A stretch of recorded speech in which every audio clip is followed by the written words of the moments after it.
Hello everyone, I am Tacet and welcome to another episode of my Gems of War Let's Play. Today I am going to be doing some questing. Some of you were requesting it since I haven't really been doing that many kingdom quest lines.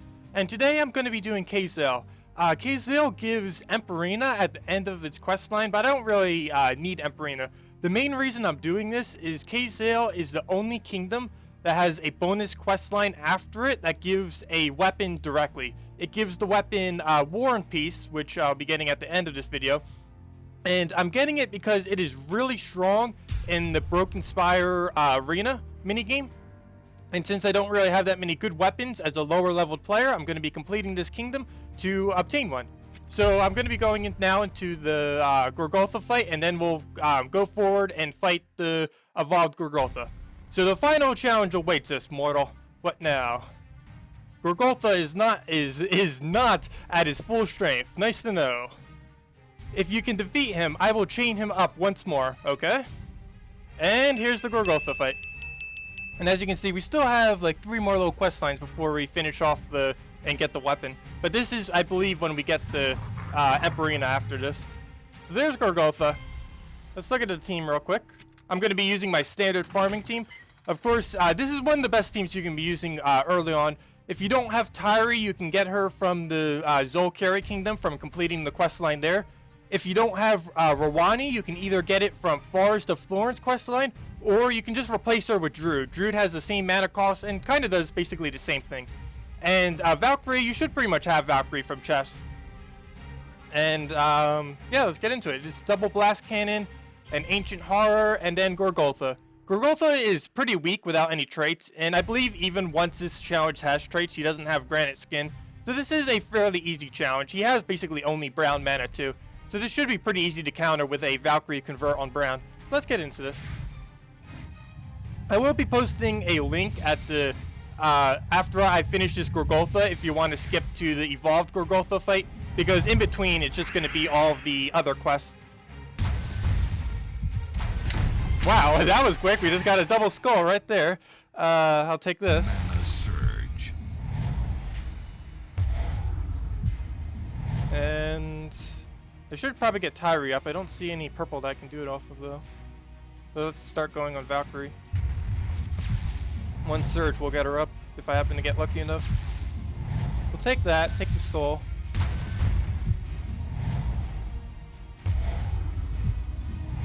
And let's see here. We'll take these.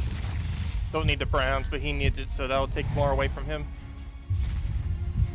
I should probably use this on blue. Let's see, yellow or blue? Actually, I'm going to use yellow because these will fall.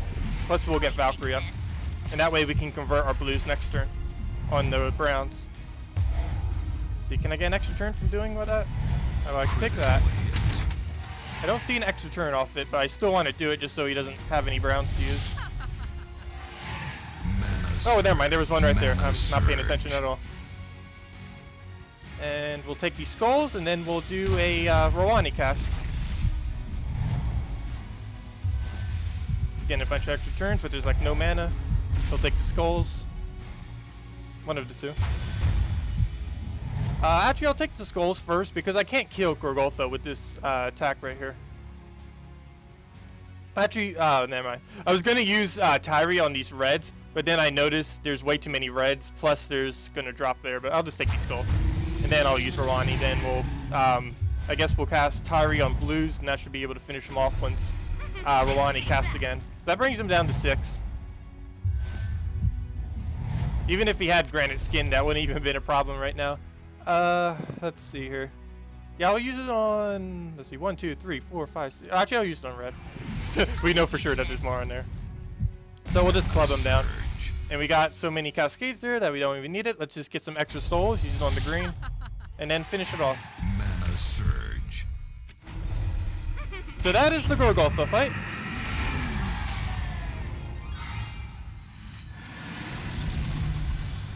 And yeah, I'll probably have a link like right here in the video where you can skip to the evolved Gorgotha fight if you want to go see that at the end. I'll probably be giving out a redeem code there too, so look out for that. So let's claim our reward. I will collapse this place behind us and seal it tight. Good idea. Not even those dwarves vermin will be able to get in here. What then? Too long have I watched these lands and guarded this creature. Okay. Is it, it is time. I say, I saw some more of the world. I will join you for a time. Excellent. I am bad at reading. And now we get an Emperina. I think that's like our third one now. Okay, so let's go and do the bonus quest line that is at the end of this. What? There's no available quest. What is this madness? You have more quests at the end. Is there a level lock on this? Oh no! I think you might actually have to be a certain level before you can do that. That's weird. That is really weird. Let me see if I can restart this real quick. I did not know there was a level requirement for that. Let's see. There shouldn't be. I don't recall there being one. Then again, I was such a high level when I did it that there wouldn't have been. You should have more quests for me. None available? Well, since we can't do that, let's go with plan B. Here's the redeem code. Well, I guess I'll have to revisit that at a different time, but yeah. Here's the redeem code. S9WJK F9 PLY. And of course the normal 2 maps, 1 gem key, 200 souls, 2,500 gold. And let's go with plan B. Since we have a bunch of keys here that we've been getting from the quests, let's actually open some. As I mentioned in my other video the other day, there is, good news. The new Mythic of Famine is in the drop table now. And while we probably won't be getting him right now, you should probably use all your keys, try getting him. Mythic drops right now are exclusively just Famine for this week. And after this week, it'll be both War and Famine. So it'll be a little bit harder to get Famine after this week. So let's try hunting for him now since we already have a War. And also you see I've been getting a bunch of extra gem keys from quests. So let's actually go and open 50 of them real quick and see what we can get from there. So let's confirm that. Nobin Brothers and... Oh, that's funny. We just defeated Gorgotha and we get Gorgotha. Yay! Gorgotha, he is really common in the late game. Mostly because of Granite Skin. Without Granite Skin, you don't need him too much. All he does is explode a bunch of random gems. But he is the tankiest troop in the game against skull damage if you get him fully traded. The main problem is he takes 16 arcane trait stones. So you don't really need him early game. You can pretty much just ignore this legend if you're like below level 100. Because unless you can get him fully traded, you don't need a Gorgotha on your team. So there. Oh, we also got the Nobin brother. I said that at the beginning, but I forgot we didn't have him yet. This is really good in an all Marauder deck. It's pretty good early game too, because the amount of attack reduction he does and the amount of explosions he does is static. And look at this, 6 explosions to at random. He has a 1 out of 3 chance. He either does a -4 attack to all enemies. That's static. He does 4 damage to all enemies and gain an extra turn. That raises by magic. And then he explodes, or he explodes 6 random gems, and that is static too. But if you notice this, 6 random gems, you go back to a Gorgotha at level 1, Gorgotha's only doing 5 gems, so early game, Nobin Brothers is really, really, really good. Because only one of his, the second one of his abilities, the only one that actually scales. And yeah, that seems to be basically it. So let's get into all these glory chests. See what we can get. Of course, I'll be explaining anything new that we get. Doesn't seem like we're getting much. So let's keep going. Anything new? Nope. Come on, quick. And come on. Come on. We got another Gloomleaf. Or was that new? Yeah, I don't know if I've explained this one or not. Sometimes, I don't know why, but sometimes they haven't been showing troops on this, even if they are new. But Gloomleaf steals armor from all enemies and then steals 2 attack from them. The attack steal is static. It is somewhat decent early on, since both of these will be able to do something. It falls off a little bit later because you eventually steal so much armor and so little attack that his ability basically only steals attack, and then you're spending like 17 mana only to steal 8 or 6 attack. So it starts to get a little bit weaker later in the game. But early on, Gloomleaf is pretty good. Go, chest, go! You got this. Another Vinberic. And that seems to be it for this chest. for these chests. Oh, that is amazing. Here is Queen Mab. Most of you probably know her already. She is quite possibly one of the strongest troops in this game right now. Yeah. Let's see.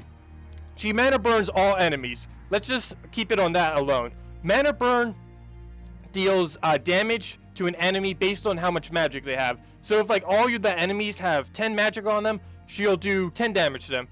And if there are 10 or more blues on the board, she'll be gaining an extra turn. And what the mana burn also does is what makes it like really powerful is it also does damage based on how much magic she has. So as you level her up, she'll be gaining more and more AoE damage, and it can get like really, really high.